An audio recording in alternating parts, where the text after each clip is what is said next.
Welcome to the Startup Support Surgery podcast, where we light the entrepreneurial spark in medics and healthcare professionals. Join me, Dr. Jo Watkins, GP, business coach and co-founder of The How People, on a journey to discover where your medical know-how meets the business world. This will help you find some clarity on how to balance work, passions and family so that you can gain more freedom and control over your life, but also continue to help people, which is actually why most of us went into medicine to start with. Embarking on this entrepreneurial adventure is not easy. It is a roller coaster of emotions, but it's hugely rewarding and exciting in the process. Drawing on my 20 years of blending medicine and business as a GP, I am here to share experiences, insights and lessons. Expect lively chats, expert interviews and real-life stories from medics who have taken their own path. Let's break free from traditional healthcare norms and explore more innovative ways of making a real difference to people's health and well-being, along with paving the way for a brighter future for us as healthcare professionals. Oh, don't miss my free PDF called From Stethoscope to Startup, which is an 11-page guide in the show notes full of practical help and advice. This is your roadmap to kickstarting your journey with us. Enjoy the show. If you've been listening to the podcast for a while and thinking, I know I want to do something different, I just need help getting clear on what to do and what that actually is, then Clarity is the place to start. Over 30 days, you get the chance to work one-to-one with me and to come along to the group calls inside my main program as well, so that you can start to get a feel of the support and coaching and community that is needed around you to do something different. This is perfect for people right at the beginning of processing all their thoughts and ideas, but it's also great for those who have already got some of the sprinkles, as I say, in place. Maybe that's a website, an Instagram page, an idea, some new training, but you've still got no real traction and no steady clients coming in. And that can give you the feeling that maybe it's just not going to happen. By the end of Clarity, if it feels like the right fit for you and for me, then there's an opportunity to come into the main year-long group program for deeper support, coaching and community. If this sounds like something you're interested in, then please have a look at www.jowatkins.com, where you'll find a link. Plus, there's an apply to work with me form if you're really not sure what sort of help and support you need. Fill that in and I will get back to you. Welcome to today's episode of the podcast. I am delighted to bring two of my clients in to speak to you today. Dr. Emma Gins and Dr. Mary Walling are two fantastic humans that I've had the pleasure of working with for the last 6 months. As you will hear from their stories and from their adventures over the last 6 months, they have gone from having the fledgling ideas through to being very much on the brink of starting to see people in their own online clinic. I won't spoil it too much by giving too much away, but I'm really excited to welcome them both to the podcast. And their random facts, we have two, obviously, because they're both here and this is going to be a carnage conversation, but their random facts are that Emma has got a left shoulder that's held together by glue after some hazardous off-piste skiing activity, which we will come to. And Mary, like I actually had to stop and send them a voice note last night about this. She has 13 animals, including 2 rehomed elderly tortoises. 13 what animals? Oh my God. So obviously it wasn't planned. We have 3 cats, 3 dogs, 5 chickens and 2 super old tortoises. So yeah, if you want to rehouse your animals, we're the people to come to. So it seems. So you'll never say no. You'll never turn anyone down. It's really hard. And once you've reached a threshold, you're like, yeah, come on in. You know, we've got plenty of room. So we just keep adding, which is fun. Happy chaos. Love it. Fantastic. And Emma, your shoulder, has it stopped you going back again, or are you still bouncing back to the straight slope? back. But yes, fun and games.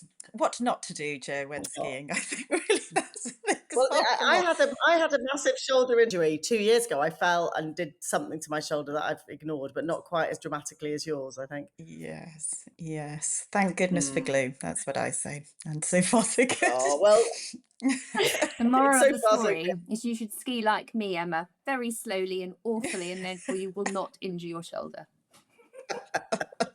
There we are. There's a moral in that story somewhere. So thank you both so much for joining me. I've been really excited about this. What we're going to do is we are going to basically chat through, try and make this a three-way conversation as much as possible. I haven't actually done a kind of three-way podcast conversation, so really looking forward to this. But you guys are the founders of Lemala Health, and some people might have seen you on LinkedIn, some people might have seen you on Instagram, some people might be hearing from you for the first time. So I want to find out a little bit about, I guess, where you're at the moment. What is Lemala Health? What is it about? Who are you here to help? And we'll then take it from there. So Emma, do you want to kick us off? Sure. So Mary and I go back an awful long way. So we live in the same village down in the New Forest National Park, and we have been friends since our children were very little, met through the normal sort of preschool play groups, all those kind of things. We both worked for different GP surgeries for many years until relatively recently. And for the last 4 or 5, we've been working for a specialist menopause clinic. I really enjoyed that work. And earlier this year, situations changed and that we were made redundant from that work. And so reached a decision point, I think, really, of what are we going to do next? What does next look like? And obviously went through all the options of alternative, similar clinics, providers, doing more general practice. We hadn't at that stage, we were still on the performers list to do NHS GP.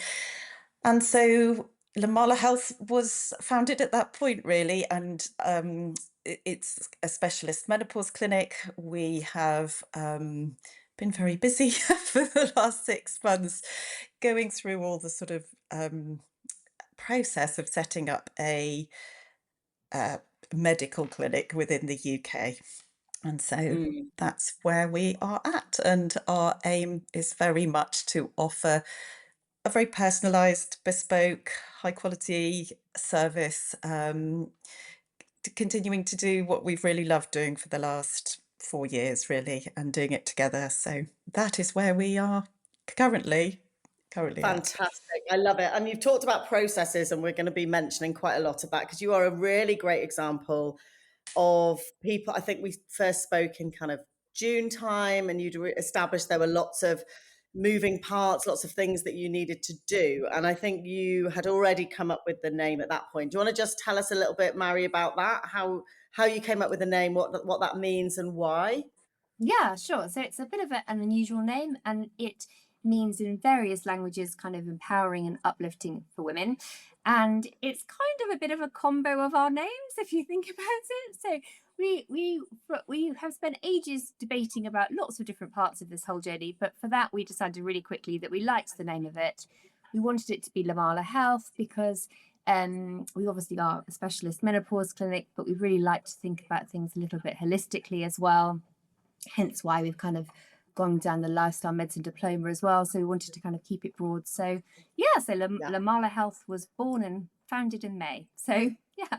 Wonderful. Well done. Congratulations on all that you've done so far, because I know that you've been working really hard. Back in May, you decided you sort of invested in various things, didn't you? And I remember you sort of talking about that massive leap of faith that happened at that time. Was that a sort of an easy decision to make with the two of you? Like, I think the co-founder relationship I want to go into a little bit more, but were you both like 100% in, we need to invest in these things? Like, how did that work, Emma?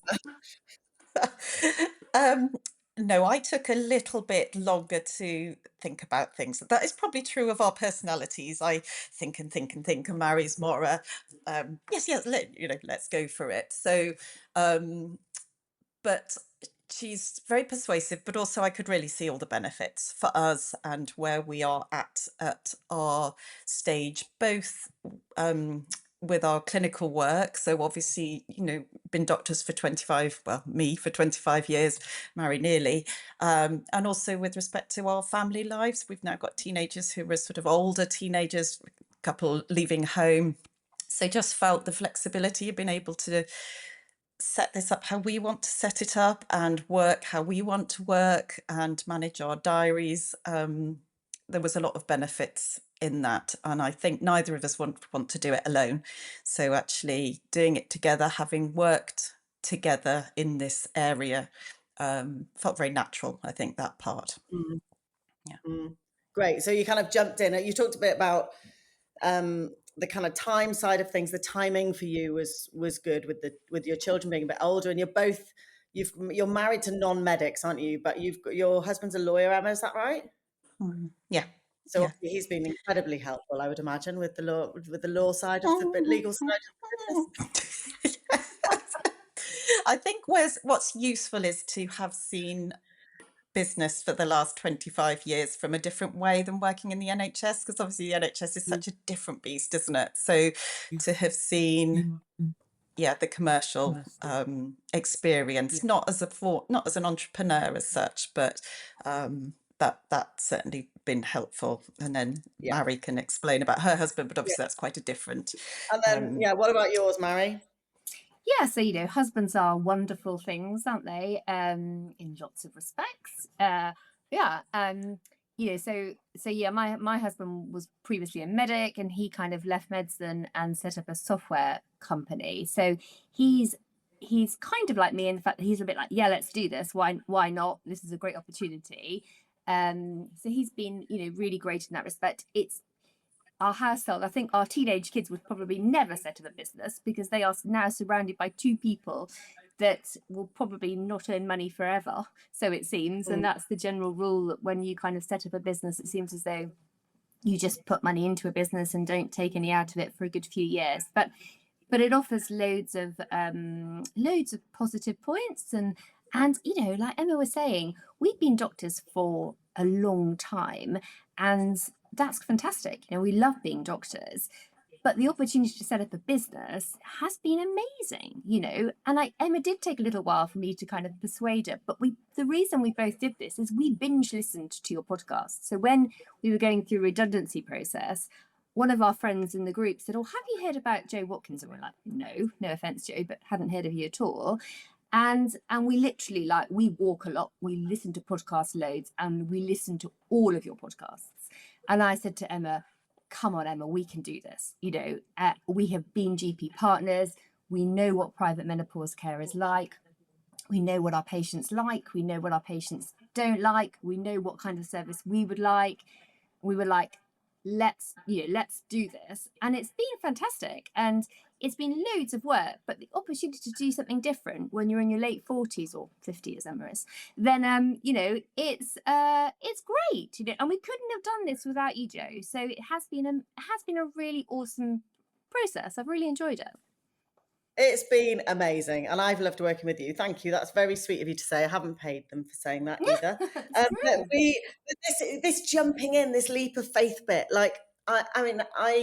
I think there's something really special about doing something with a really old, good friend. And, I've talked about the How People, and Polly and I went into business together. And a bit like you two, it feels like there's this really good skill mix. So mindset wise, you're both slightly different. Skill set wise, isn't Emma, your middle name is Details, is that right?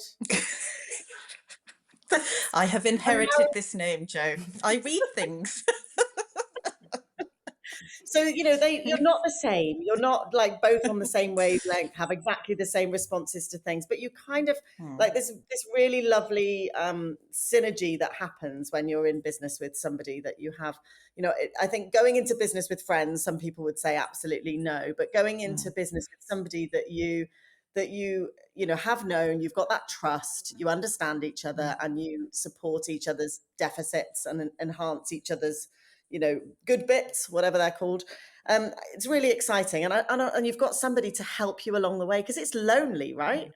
And moral support, I think, just that slightly have a bit of courage, run stuff by, and also, of course, running a clinic to cover holiday and all those practical things as well. So, Exactly.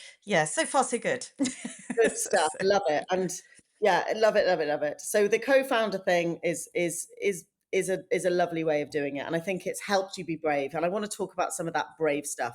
Before I go on to the brave stuff, which I love talking about, can we talk about something really tedious and boring, which I know is nearly coming to an end for you? But CQC is the thing that everybody, particularly at the beginning, they come into my world and they want to talk about all the shiny things. And actually, we've got these sort of beasts in the room like insurance, CQC, data, software, all this stuff we need to do. How have you found the CQC process? Where are you at with that? Because I want to talk about the brave stuff, but I want to put this into context because you're not yet seeing patients. Is that right?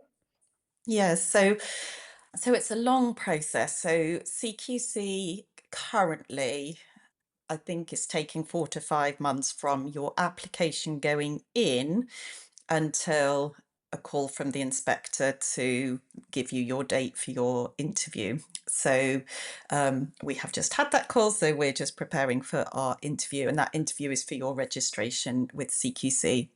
So there's an awful lot of work to be done before you actually apply to register with them. So that does involve a DBS check for your company. That involves an initial tranche of policies,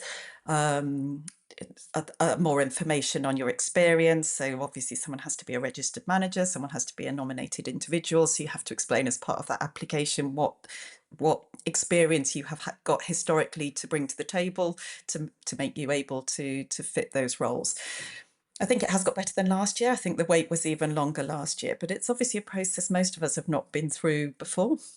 So it's a new experience and it is very daunting. And there is a lot of policies to generate, a lot of administrative things to go through. So we made the decision back when we first met you to jump in, but to invest in professional help. So partly for yourself with the business side of things and also with the CQC.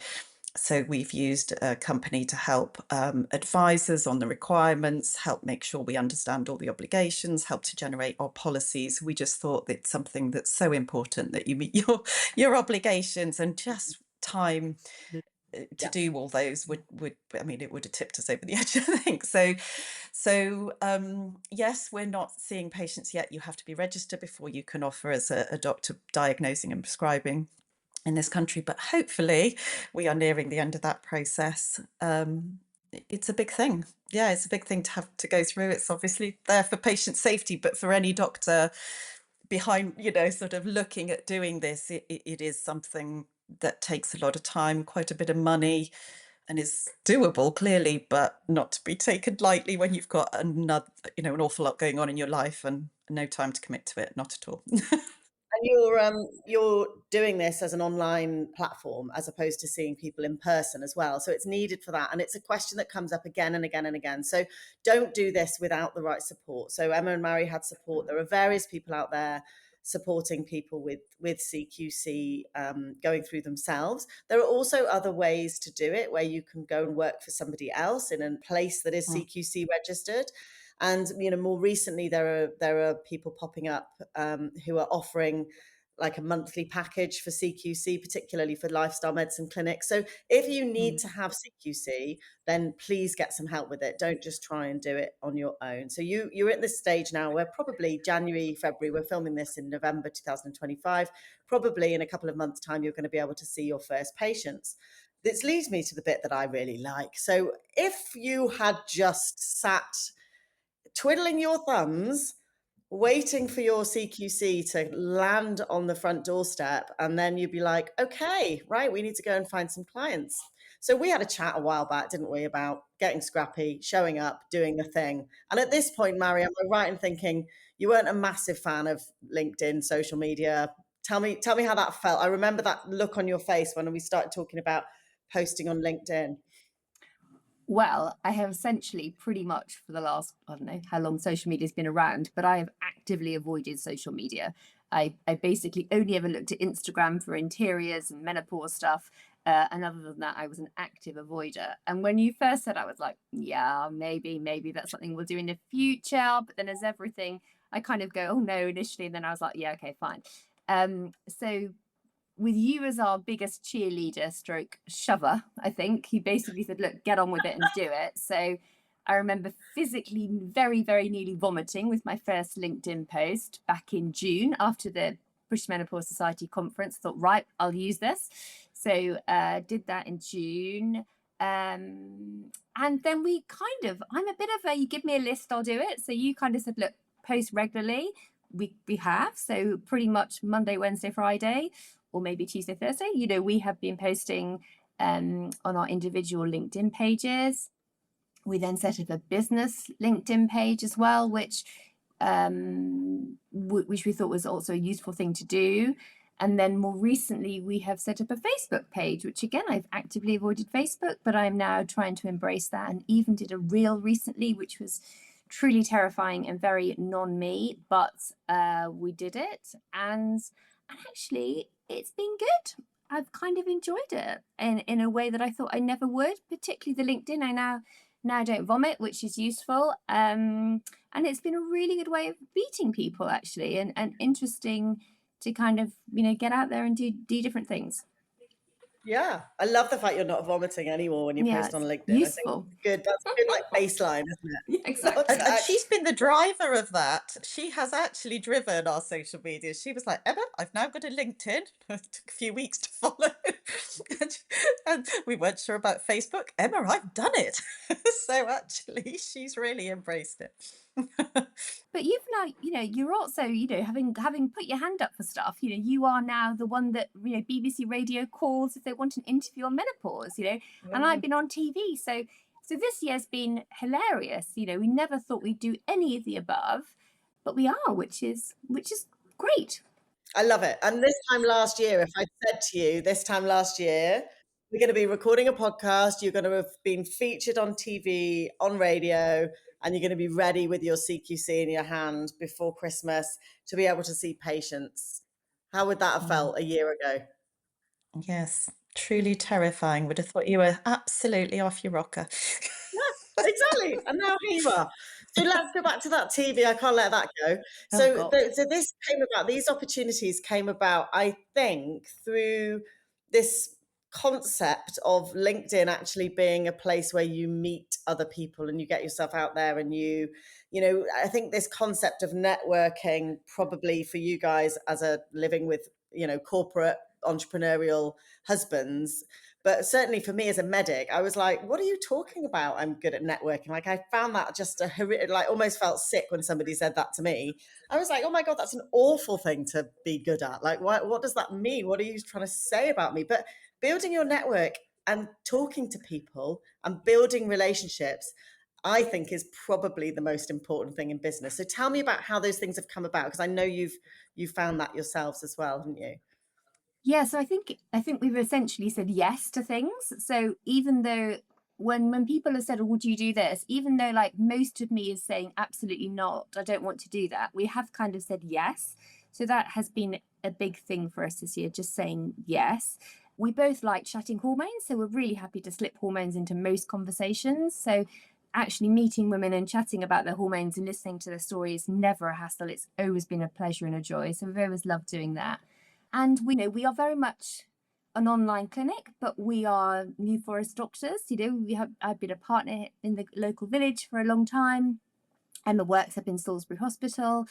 So we have got a good network here. So we decided actually to go and meet people locally and speak to them and offer them help. We've always we have the guilt of working in a private clinic. So kind of to get into the community and try and share our knowledge has been a thing we're really passionate about, and we will absolutely continue to do that as well. Yeah.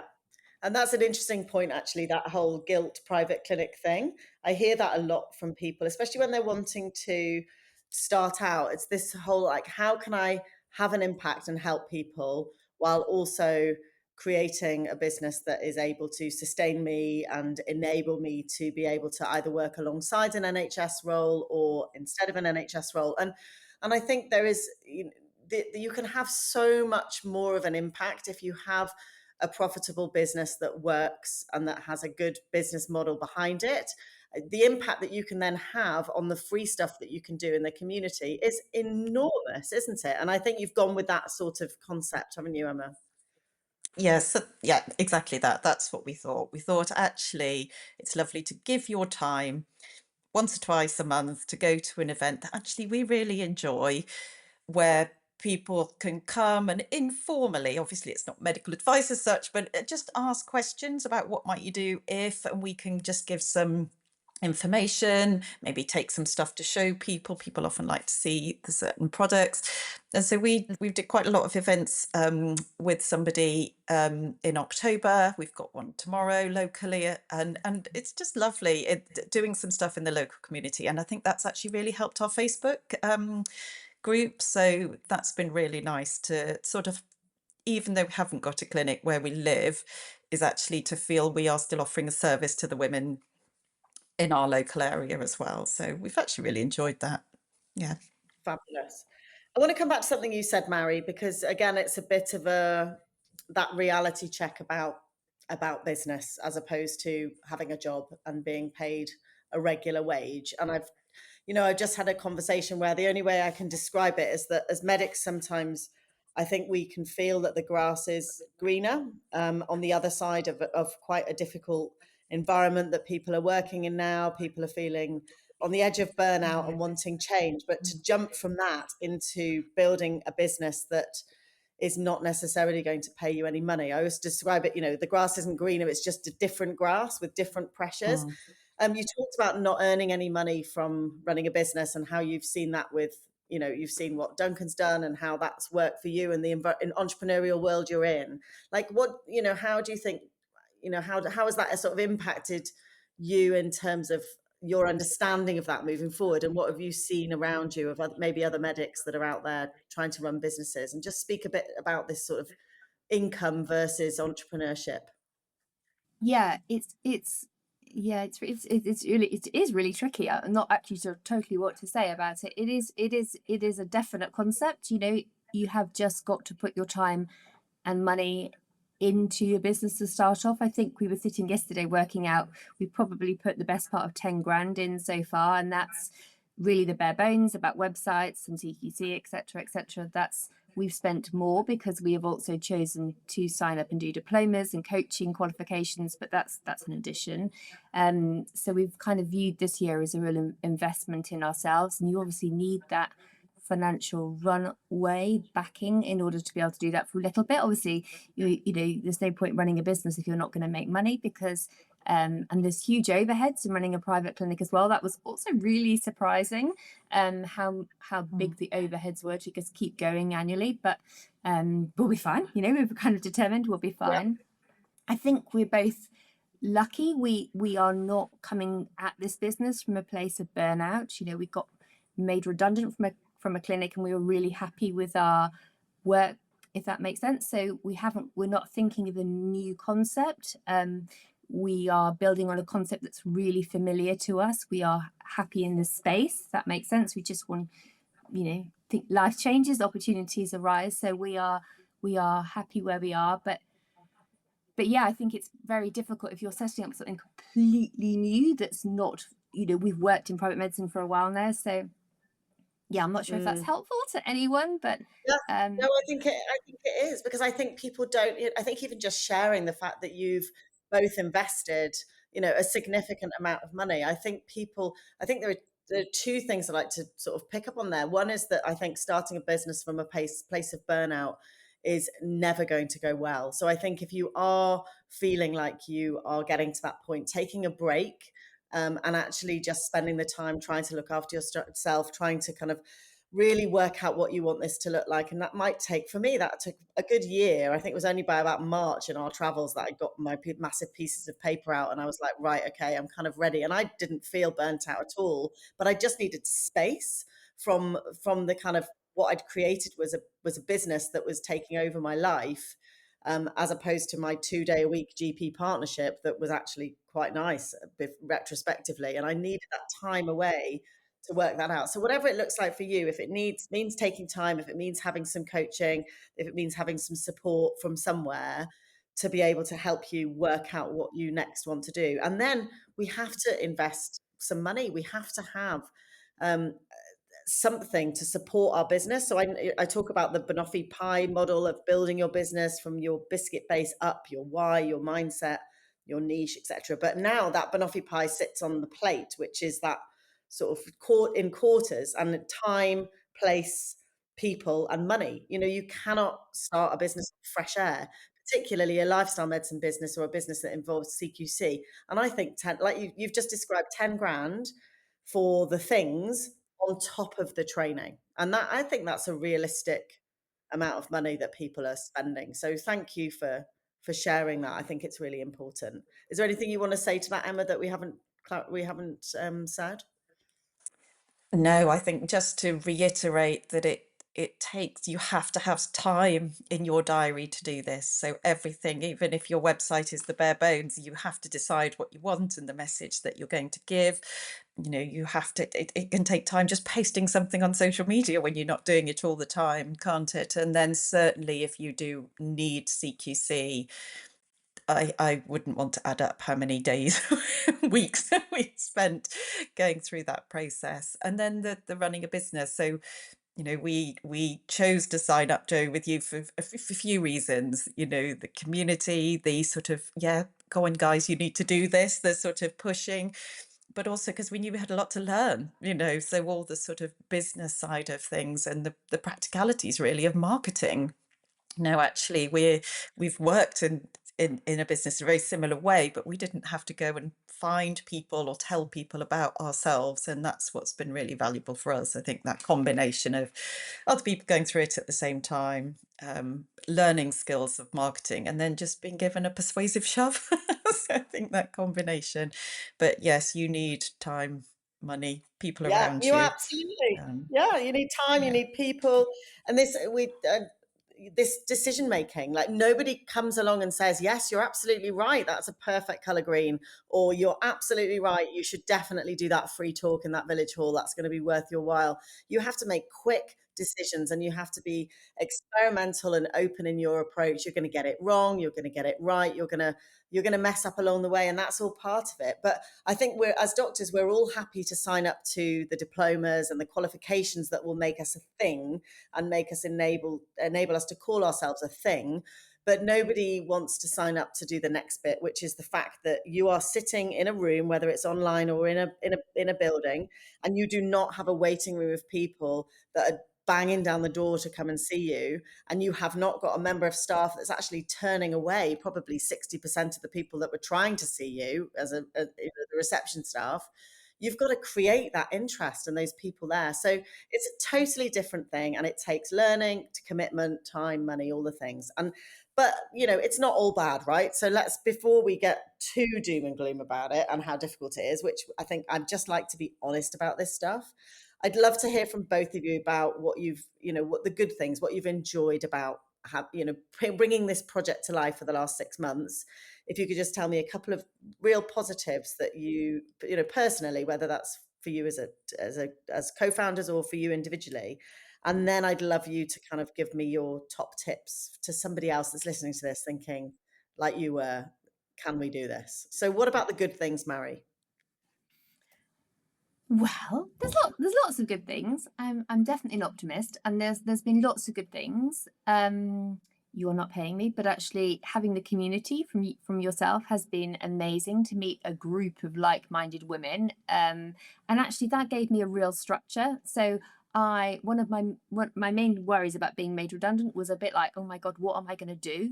What's my structure? I am a list kind of person. I like working through stuff. So your community and your courses and all the masterclasses, which we've kind of also devoured, they gave us a real structure. Learning new skills, actually things like picking a web designer and writing copy to a website. I didn't even know that's what it was called, so actually that's been a really new creative thing. So that's been great. When do you get the chance to do this? So learning new skills, saying yes to new things. I'm terrified of lots of things. Public speaking, podcasts, never done that before. Never done lots of things before this year. I'm kind of slightly at my limit. Kind of roll on January, maybe that'll be easier. But I've really enjoyed them, even though I dread them. I have really enjoyed it. So I'm not quite sure if that answers your question, but Yeah, it does. that's So that. saying yes, but having a structure, learning new skills, meeting new people. And like you say, I mean, I think business is just a massive personal development journey, isn't it? You discover stuff about yourself, particularly I think at our time of life. I think this is like actually how amazing to be able to channel all of these creative thoughts that you've had into something. So have you got anything to add to that, Emma, before we go to top tips? Learning new stuff, doing stuff the way you'd like to do it. Quite excited about working in a way that suits us and we feel gives women a really good service, and we're looking forward to that. So yeah, I think it's good. It's good. And it's been a lovely journey with Mary. We are enjoying it together. You're going to have to do like socializing without talking about business and stuff now. You have to like say, right, I was always terrible at that. Polly was like, we're not working, we're having dinner now. Like, stop. So yeah, I mean, really, really lovely, and really nice to see. It's been such a short time for you guys, and you've just gone hell for leather at it. And massive respect to you. I think you probably just want to get stuck in now and see patients, but it does feel like you are both also wanting to build this life first business concept that I talk about. This has got to work for you, for your kids, for the life and the 13 animals and everything else that goes around you, as opposed to being something that drains and exhausts you, and that feels really intentional in terms of what you've described and the steps you're taking. So if somebody's listening to this at home like you were on your walks, why don't you, have you both got three things, or do you want me to go in between you? I'll start, Mary. I think so. You start. So I think if you're interested, investigate it. You're never going to not be nervous about it or terrified. I think most of us are the same in that way. So if you are interested in a concept, do investigate it further, but investigate it. So I think certainly, figuring out what this thing will cost, figuring out if there's people there who are going to pay for what you want to do. And I think, yes, things like for us marketing, I think we've realized we quite like doing events where we meet women and chat, and that might be our preferred form of marketing as opposed to being all over Instagram. And so we'll see, but they're probably my, is that three? I think that's three. But this investigation, this probing piece, and this is what I now do with clarity. Now that I've worked out what works for me and for the type of people I want to help, bringing people into this smaller container and literally like unpicking every thought process they've ever had on a Zoom call, and then rebuilding that up to say, okay, let's take those three business ideas. This is what this one would involve, and what it would look like in 5 years. This is what this one would involve, and this is what this one involved, and putting some of it to bed, because you don't have to monetize every thought process that goes through your head, and not everything is a good idea, but you've got to start somewhere. So you need to do that probing investigative work, and we have so many, we don't have to sit in a library now and find a book. We've got Amazon, Google, Chat GPT, every possible, another great place is Eventbrite, to look at who's out there, who's doing what, how to find people. So there's lots of resources available to you. So that's a really good one. Thank you for sharing that one. What about you, Mary?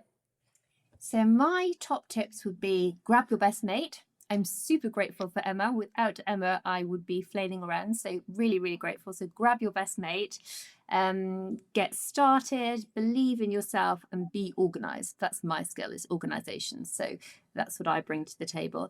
And actually just say yes to things when your whole body and brain is saying no. Just say yes and give it a go, because you never know what's going to come from saying yes to something. So that would be my tips. That is a beautiful place to leave it. You never know what you might get for saying yes to something. 100%. I love that. So thank you both so much for your time. Really excited to have you here. Really excited to see where this goes next. Obviously, I'm going to link everything in the show notes, but the best place for people to find you? And we have a website, so Lemala Health website. We're both on LinkedIn under our names, Emma Gins and Mary Walling, Dr. Mary Walling and Dr. Emma Gins. Yeah, and we've got Lemala Health Menopause Clinic Facebook. Fabulous. And we look forward to finding out more in the new year from you and being able to refer patients to see you. So thank you so much for your time. I've loved it, and I'll see you both soon. Thank you for having us, Jo. How very exciting. And a big thank you, Jo, for everything. I hope this episode has sparked some new ideas or challenged your thinking. Transitioning from medicine to business is not easy. It's about adapting our skills while embracing the unknowns of entrepreneurship. It can be nerve-wracking, but remember, you are not alone on this journey. Please feel free to reach out to me via direct message on LinkedIn or Instagram, or just shoot me an email at jo@bendylegs.com for support. And don't forget to grab the free PDF from the show notes, From Stethoscope to Startup, which is your go-to guide and resource for diving into entrepreneurship. Many thanks for tuning in. I will see you next time. Thanks for spending your precious time with me.